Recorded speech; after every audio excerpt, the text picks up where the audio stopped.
Aziz ve muhterem kardeşlerim, işgalci Kasım İsrail'in bir yıla yakındır yalara diktiler.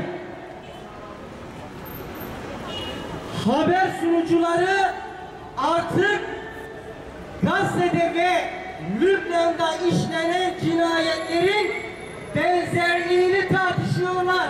Allah razı olsun. Kardeşler, işgalciler gücü nereden alıyor? Biz Müslümanlar sırtımızı dayadığımız gücü nereden aldığımızı deklare ediyoruz. Onları yakaladığınız yerde öldürün. Onlar sizi nereden çıkardılarsa siz de onları oradan çıkarın. Kafirlerin cezası işte budur. Bakara suresi 191. ayet. Zalimlerin karşısında dik duranlara selam olsun. Mazlumların safında yer alanlara selam olsun. İzzeti kuşananlara selam olsun. Gazze'de yaşanan soykırıma seyirci kalmayanlara selam olsun. Selahaddin Eyyubi ve Abdülhamit Han'ın torunlarına selam olsun. Değerli basın mensupları, duyarlı halkımız, dünya tarihinde ender rastlanan zulümlere şahit olmaktayız. Kahraman ve mazlum bir millet pervasızca yok edilmek istenmektedir. Gazze'de 41 binden fazla kardeşimiz katledilmiştir. Bu katledilenlerin 2/3'ü kadın ve çocuklardan oluşmaktadır. 17 binden fazla çocuk toprağın Karabağ'ına bırakılmıştır maalesef. Gazze kadın ve çocuk mezarlığına dönüştürülmüştür. Gazze'de 350 bin konut yıkılmış, 2 milyon insan zorla yerinden edilmiştir. Yüzlerce cami, onlarca hastane, yüzlerce okul ve birçok kamu binası yerle bir edilmiştir.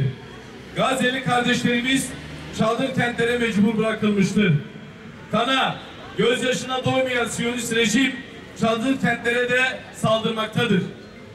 Evleri barkları yıkılan bir halkın çilesine tüm dünya seyirci kalmaktadır.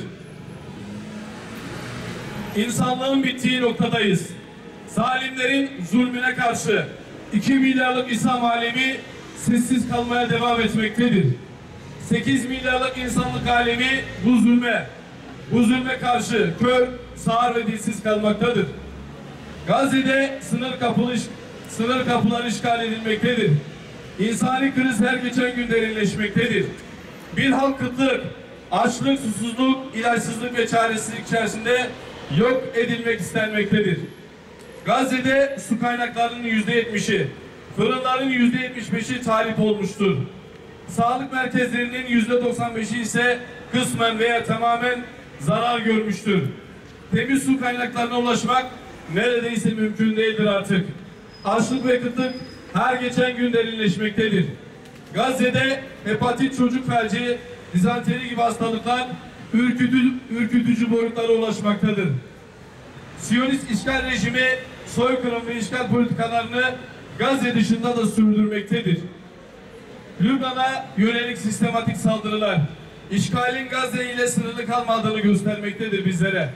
İşgal rejimi Lübnan'a yönelik saldırılarında toplu katliamlar yapmaktadır.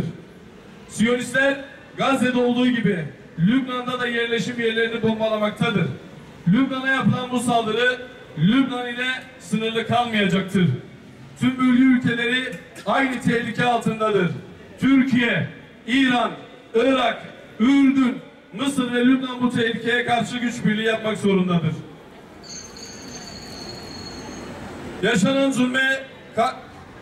zulme karşı kesinlikle sessiz kalınmamalıdır. Türkiye ve bölge ülkeleri güç birliği yaparak Kudüs ittifakını kurmalıdırlar. Ordular bir an önce harekete geçmelidirler. Zulüm ve baskı tamamen ortadan kalkıncaya ve hakimiyet sadece Allah'ın oluncaya kadar onlarla savaşın. Eğer haksızlıklara son verirlerse artık zalimlerden başkasına düşmanlık yoktur kesinlikle. Dünyanın özgür haklarından ve vicdan sahibi devlet liderlerinden talebimiz şudur.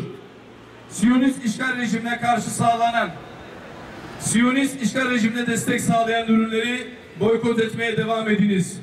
Üçüncü ülkeler üzerinden Siyonist işgal rejimine petrol sevkiyatı başta olmak üzere ticaretin her türlüsünden bir an önce vazgeçiniz. Filistin devletinin tanınması ve Gazze'de soykırımın durdurulması için çaba sarf eden devletlerin ve uluslararası alanda bu yönde başlatılan tüm girişimlere destek veriyoruz. Hamas'ın Gazze'de kalıcı ateşkesin sağlanması yönündeki şartlarına destek veriniz. Uluslararası kararlar neticesinde Gazze'de kalıcı ateşkesin sağlanması, işgalcilerin Gazze'den çekilmesi, Gazze'nin yeniden imar edilmesi, insani yardımların ulaştırılmasına yönelik söz konusu kararların pratikte yerine getirilmesi için Siyonistler İttifakı'na karşı baskı yapılmasını talep ediyoruz. Siyonist işgal rejimi denize dökülüp haritadan silinene kadar azim ve kararlılıkla Kudüs davasını savunmaya devam edeceğiz Allah'ın izniyle. Lübnan halkına yapılan saldırı ve katliamları durdurarak somut adımlar atınız. Gazze'nin kahraman halkına, izzeti kuşanan liderlerine, Siyonist işgale direnen mücahitlere selam olsun. Allah'ın selamı, rahmeti ve bereketi hepinizin üzerine olsun. اللهم انصر من نصر الدين اللهم اعز الاسلام والمسلمين والمظلومين والمستضعفين والمجاهدين اللهم انصر اخواننا الفلسطينيين اللهم افرغ الصبر والثبات والسكينة والنصرة على اخواننا الفلسطينيين يا اله العالمين ويا اكرم الاكرمين اسمع حسن حرمتنا enbiyanın, evliyanın, sülahanın, şühedanın dualarının hürmetine Filistin'de elini kaldırıp dua eden bacılarımızın, kardeşlerimizin dualarının hürmetine sen Filistin'de, Gazze'de, Lübnan'da, dünyanın dört bir yanında senin kelimeni i'la etmek için, dinini hakim kılmak için mücadele eden bütün kardeşlerime sen yardım et ya Rabbel Alemin.